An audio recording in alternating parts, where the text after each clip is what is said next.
Morning বন্ধুরা, কেমন আছো সবাই? আশা করছি সবাই অনেক ভালো আছো, সুস্থ আছো। আমি অনেক ভালো আছি, সুস্থ আছি। আমার নতুন একটা মিনি ব্লগে তোমাদের সবাইকে জানাই অনেক স্বাগত, অনেক ভালোবাসা। তো দেখো, এখন বাজে সকাল 7টা, সাড়ে 7টা মতো হবে। তো স্নান টান কমপ্লিট, ওদিকে কাঁচা ধোয়াও কমপ্লিট করে নিয়েছি। তো এখন হচ্ছে যাব। তো আজ হচ্ছে আমাদের বাড়িতে মনসা পুজো। তো সেই পুজোরই অ্যারেঞ্জমেন্ট হচ্ছে। তো মা খইটই সমস্ত কিছু ভাজাভাজি করছে। তো এইখানে হাতে হাতে লেগে দিতে হবে। তো চলো এখন যাওয়া যাক, আর ভিডিওটা কিন্তু স্কিপ না করে কন্টিনিউ দেখতে থাকো। তো আমি চাইলে কন্টিনিউ ব্লগ দিতে পারি, কিন্তু আমি দেই না কেন জানো? কারণ আমার ফোনটা সাথ দিতেও পারে, নাও দিতে পারে। কারণ স্টোরেজের প্রবলেম প্রচুর প্রচণ্ড পরিমাণে হয়। স্টোরেজ ফুল হয় না, কিন্তু যখন ভিডিওর চাপ, ফটোর চাপ পড়ে যায় না, তখন ফোনটা সুইচ অফ হয়ে যায় মাঝে মধ্যে। তো সেই জন্য আর আমি অতটা রিস্ক নেই না। তো যাই হোক, যতটুকু পারবো তোমাদের সঙ্গে ততটুকু ভিডিও শেয়ার করব। তো চলো এখন নিচে যাই। আর এদিকের ভিউটা জাস্ট ওয়াও লাগছে ছাদে। মেঘলা মেঘলা আছে, কিন্তু আমাদের ছাদে উঠলে এই ভিউটা না, পরিবেশটা খুব সুন্দর আছে। তো চলো এখন নিচে যাওয়া যাক। ছেলের জামা কাপড় সমস্ত কিছু কেচে কিন্তু আমি মেলে দিয়েছি। আর স্কুল ড্রেসটাই উজালা দিয়েছি, দেখছো প্রচণ্ড পরিমাণে ডিপ করে দিয়েছি। ডিপ করে দিলে নোংরাটা কম হয়। আমরাও যখন স্কুলে পড়তাম, আমরাও প্রচণ্ড ডিপ করে উজালা দিতাম এরকম, সব বান্ধবীরা সবাই মিলে আর কি। তো যাই হোক, চলো এখন নিচে যাই। আর পরিবেশটা তো দেখতেই পাচ্ছ। যদিও ক্ষেতে এখনও ক্ষেতটা নাগল করা আছে, রোয়া হয়নি, রোয়া হলে আবারও সুন্দর লাগবে। তো চলো যাই।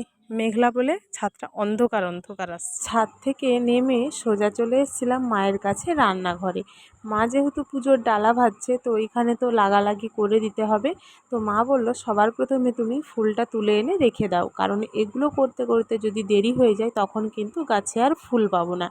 যেহেতু এই পুজোটা আমাদের শনি মঙ্গলবার ধরে হয়, তো যদিও সবার ঘরে শনিবার হয়ে গেছে, আমাদের যেহেতু অন্য একটা ঘরে বিয়েবাড়ি ছিল, তো সেই জন্য আমরা পুজোটা করিনি। কারণ বিয়েবাড়িতে মাছ মাংস হবে, আর পুজো করলে যেহেতু নিরামিষ, তো সেই জন্য আমরা মঙ্গলবার দিন পুজোটা করলাম। আর যেহেতু সবার বাড়িতেই ঠাকুর জল দেয় আমাদের এখানে সকালবেলায়, তো সেই জন্য গাছে ফুল থাকে না। তো যার জন্য ফুলটা তুলে এনে আমি ঠাকুরের কাছে রেখে দিলাম। তো তারপরে দেখো, এসে না এসেই খইটাকে চালিয়ে নিলাম। মা কিন্তু খইটা ভেজে দিয়েছিল। এদিকে আমার খই চালানো কমপ্লিট হয়ে গেল। তো তারপরে দেখো, কাজু বাদামগুলোকে মা বললো দুফাক করে ছাড়িয়ে নাও।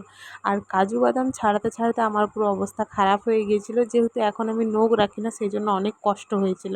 তো তারপরে দেখো, নাড়ুগুলোকে একটু পাকিয়ে নিচ্ছি। প্রথমে মা পাকিয়েছিল, অন্য একটা জায়গায় এমনভাবে রেখেছিল পুরো গোবর লাদার মতো বসে গিয়েছিল। সেটা আমার দেখতে একদমই ভালো লাগছিল না। তো আমি আবার ঘুরে পাকালাম। যদিও মা বলেছিল থাক, পাকাতে হবে না, ওরকমই রেখে দাম। বললাম না, একটু যদি না ভালো লাগে তাহলে কিন্তু আমার দেখতে ভালো লাগছে না। তো তারপরে দেখো, ফল কেটে নিলাম। এদিকে পায়েসটা ফুটছে, আর ওদিকে কিন্তু পুজোর ডালাও আমাদের রেডি। তো সব কিছু রেডি করে গুছিয়ে রেখে দিয়েছিলাম। পায়েসটা যেহেতু হয়নি, পায়েসটা হয়ে গেলেই কিন্তু পুজোর কাজকে চলে যাব।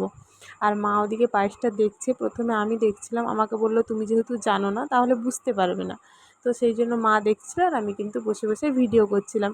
যদিও এখন একটু দেখে রাখাই ভালো, কোনো দিন না কোনো দিন করতে তো হবেই। এখন যেহেতু শাশুড়ি মা পারছেন তাই করছেন। একদিন না একদিন হলেও বাড়ির বউদেরকেই কিন্তু এইগুলো সব করতে হবে, যখন শাশুড়ি মায়ের বয়স হয়ে যাবে। তো যাই হোক, তারপরে দেখো, এখানে কিন্তু তুলসী মঞ্চকে সব কিছু নিয়ে চলে এসেছি। যেহেতু এটা মনসা পুজো, সেই জন্য কিন্তু মনসা গাছের তলাই হয়। আর আমার বাপের বাড়িতে না এই পুজোটা হতো না, যার জন্য কোনো রকম কোনো কিছু জানতাম না। এইখানে এসেই সব কিছু দেখেছি। তো এইখানে দেখো, পুজো আমাদের কমপ্লিট হয়ে গেছে। এখন এগুলো সব আমি ঘরকে নিয়ে চলে যাব। তো যাই হোক বন্ধুরা, সবাই ভালো থেকো, সুস্থ থেকো। আজকের ভিডিও এই পর্যন্তই। দেখা হবে আরও একটি নতুন ব্লগের সঙ্গে।